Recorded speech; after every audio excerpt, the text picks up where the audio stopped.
Deus três vezes santo, Senhor, e sabermos, Senhor, que se não fosse a Tua misericórdia nos alcançar, Senhor, certamente, Senhor Deus, nós estaríamos debaixo da Tua ira, Senhor.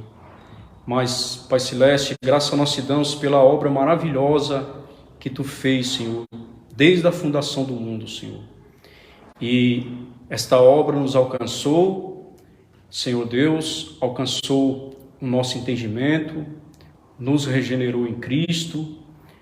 E, Senhor, nós vamos te pedir que cada vez mais esse Teu Espírito, Senhor, Ele venha nos dar força para que nós venhamos renunciar ao mundo, Senhor, cada dia mais, Senhor.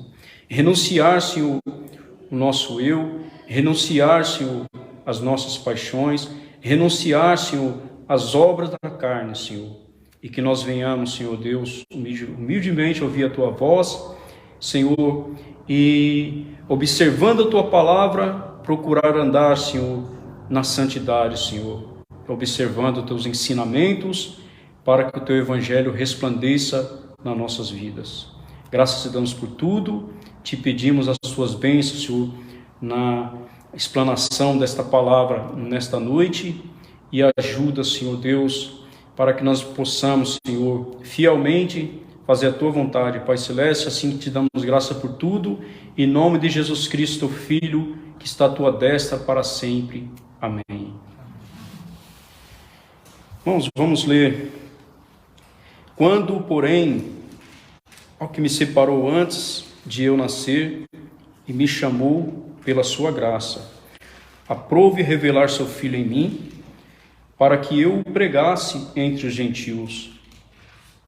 Sem detença, não consultei carne e sangue, nem subi a Jerusalém para os que já eram apóstolos antes de mim. Mas parti para as regiões da Arábia e voltei outra vez para Damasco. Decorri 3 anos, então subi a Jerusalém para avistar-me com Cefas e permaneci com ele 15 dias. E não vi outro dos apóstolos, senão Tiago, o irmão do Senhor. Ora, acerca do que vos escrevo, eis que diante de Deus testifico que não minto. Depois fui para as regiões da Síria e da Cilícia, e não era conhecido de vista das igrejas da Judéia, que estavam em Cristo. Ouviam somente dizer: aquele que antes nos perseguia, agora prega a fé, que outrora procurava destruir. E glorificavam a Deus a meu respeito. Somente até aqui, irmãos. Convido os irmãos para se sentarem. Irmãos, como já havíamos dito na exposição anterior, esta é uma carta pessoal do apóstolo Paulo, cheia de emoções.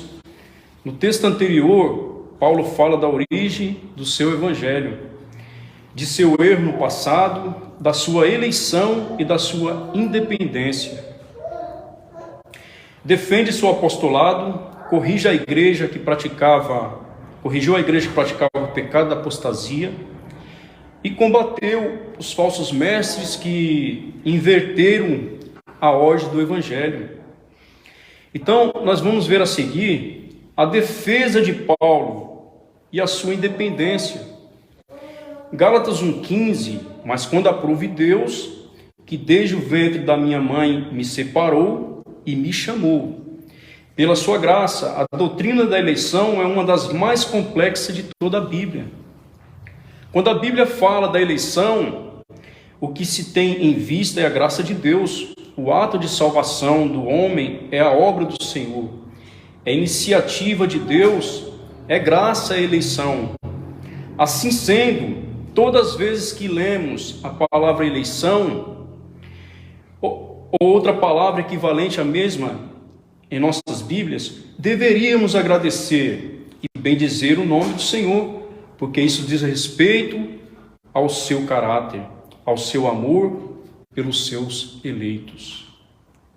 Amados, ao falarmos esse assunto, Paulo diz que aprove a Deus desde o ventre de sua mãe o separar e lhe chamar pela sua graça. Está claro aqui que o mérito da salvação, o apostolado, se encontrava em Deus e em sua graça, isto é, a eleição. Ele deveria gerar em nós louvor, adoração e humildade.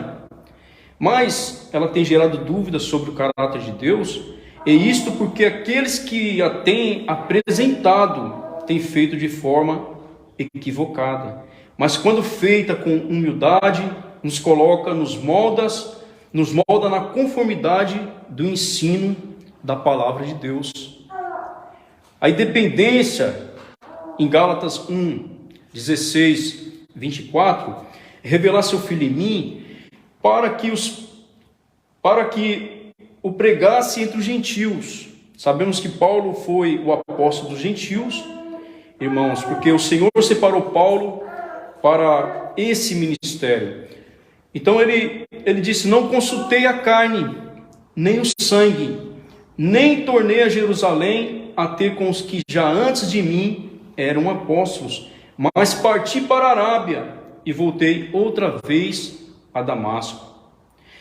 Vejamos que depois, passados 3 anos, foi a Jerusalém para ver Pedro, e diz Paulo: eu fiquei com ele 15 dias, e não vi a nenhum outro dos apóstolos, senão a Tiago, irmão do Senhor. Ora, acerca do que vos escrevo, eis que diante de Deus testifico que não minto. Depois fui para as partes da Síria e da Sicília, e não era conhecido de vista das igrejas da Judéia que estava em Cristo, mas somente tinham ouvido dizer: aquele que já nos perseguiu anuncia agora a fé que antes destruía, e glorificavam a Deus a respeito de mim. É impressionante como somos vigiados, domados ou pressionados a viver debaixo de cabresto ou até debaixo da liberdade, até estando debaixo da liberdade da graça. Porque essa era a situação da igreja naqueles tempos em que Paulo foi visitar, mandou essa carta, irmãos, aquelas igrejas que ele tinha plantado ali na Ásia, irmãos, onde os judaizantes queriam Paulo sobre as rédeas da lei, daqueles termos, né? Mas Paulo, a semelhança de João Batista e de Jesus, perdoa, irmãos, é um homem livre, dependente apenas de Deus, do Pai e do Espírito Santo. Irmãos, só que isso não quer dizer que, por Paulo ter tido, irmãos, essa independência, essa revelação direta do Senhor Jesus, muitos, irmãos, em muitas igrejas, até mesmo, como o pastor Fábio conhece um pouco de mim, que vi de uma igreja, irmãos, que não considera uma igreja cristã, né? Antes de ser batizado na igreja batista, irmãos, eu pude ver esse tipo de ensinamento nesses lugares, onde eles falavam que o apóstolo Paulo aprendeu do Senhor, não teve com os apóstolos, foi para o deserto. Então eles negavam todo tipo de ensino, todo tipo, irmãos, de estudo, todo tipo, irmãos, de literatura, eles negavam. E isso, irmão, é uma heresia, porque o apóstolo Paulo não quis dizer isso, né? Não quis ensinar isso, porque ele mesmo, em sua defesa, ele fala que na lei, aos pés de Gamaliel, ele se destacou. Aquele conhecimento da lei serviu como esterco. Nós sabemos que o esterco antigamente servia, era o adubo de hoje, para dar crescimento. Então, irmãos, o conhecimento que ele tinha sobre a lei, o Senhor, irmãos, deu para ele conhecimento da graça, mas não invalidou o conhecimento que ele tinha. Então, irmãos, esses falsos mestres de algumas,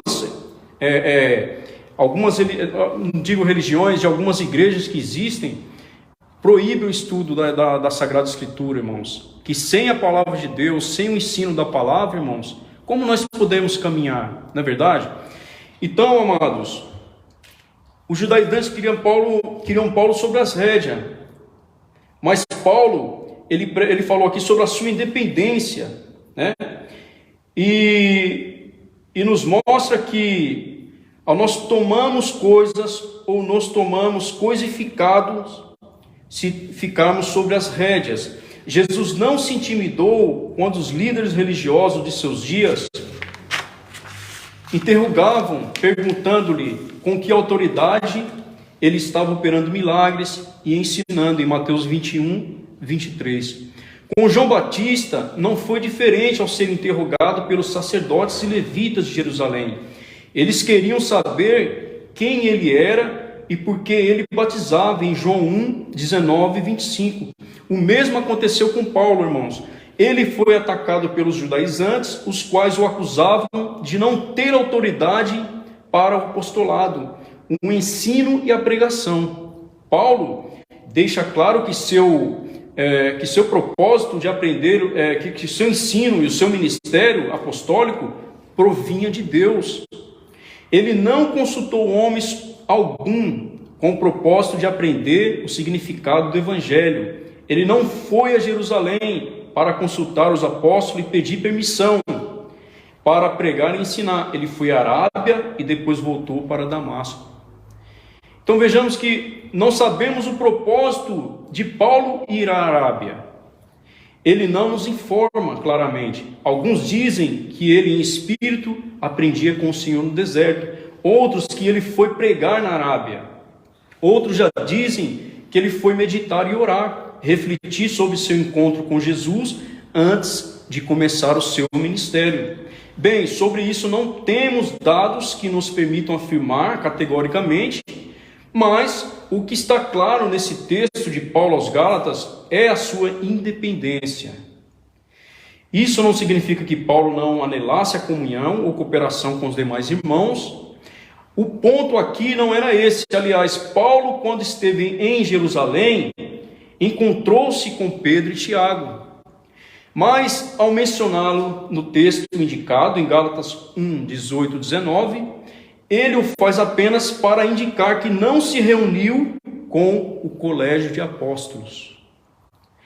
Daí o seu juramento em Gálatas 1, 20. Ao refletirmos sobre a vida de Paulo, de João Batista e do próprio Jesus, ficamos impressionados com a independência desses homens,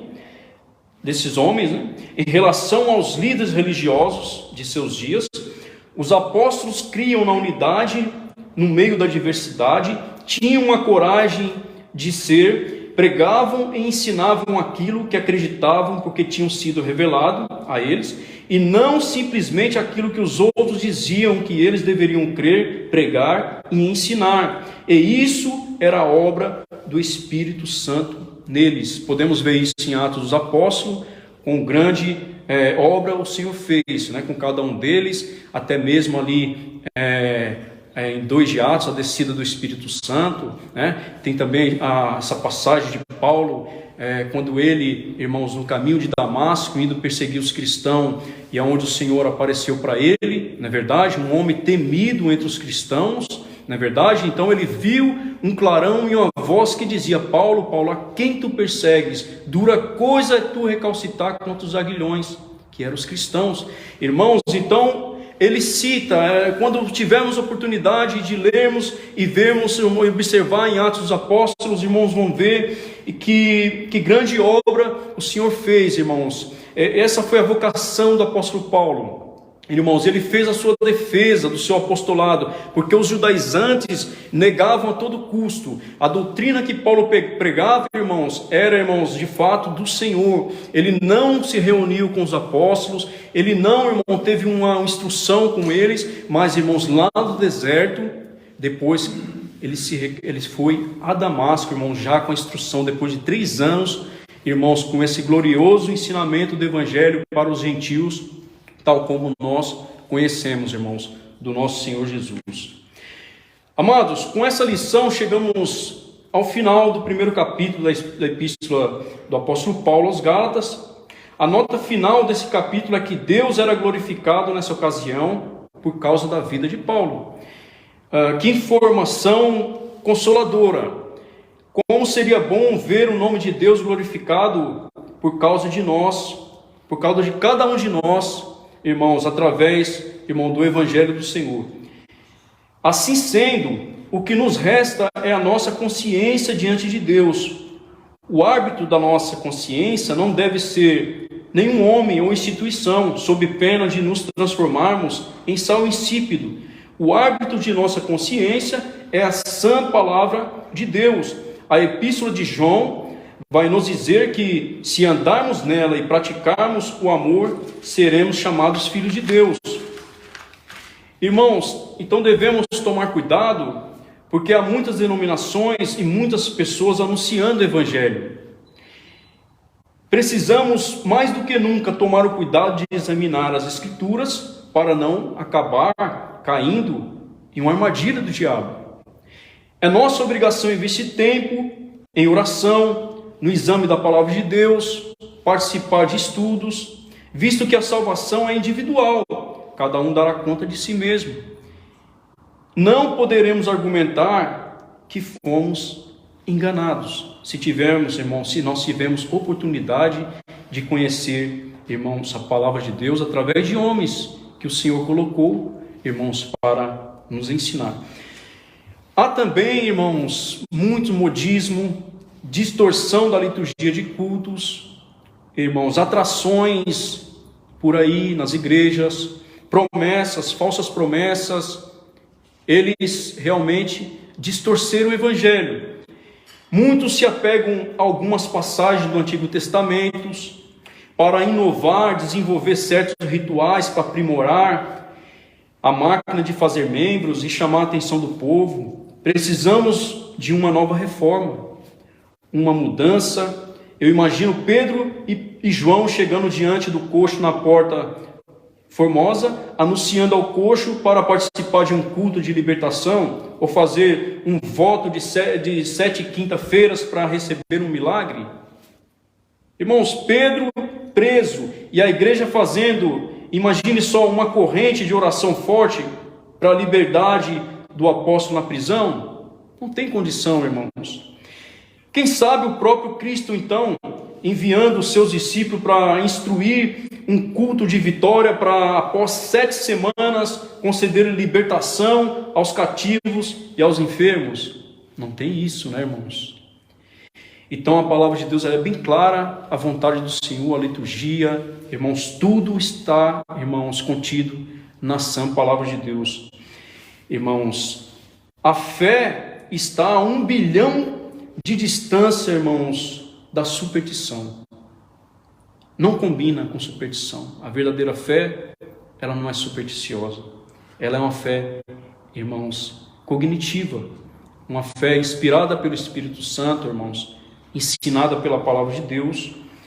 Então, mas a superstição há apenas alguns centímetros, irmãos, do que? Da feitiçaria, do ecumenismo, não é verdade? Então, por isso mesmo, inventar sistema litúrgico sem o apoio das Escrituras é perigoso. Pode ser uma desobediência, um pecado de heresia, e precisamos tomar cuidado, muito cuidado. Acho que muitos não se acomodam à Bíblia e se incomodam com a simplicidade da igreja primitiva. Tão notável era a simplicidade litúrgica, que se reuniam em casas, num estilo de vida simples e comum.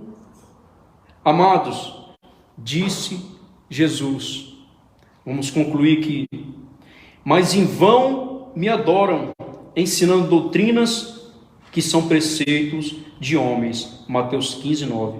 Que Deus possa ter misericórdia de nós e a luz do Evangelho resplandeça sobre a nossa vida.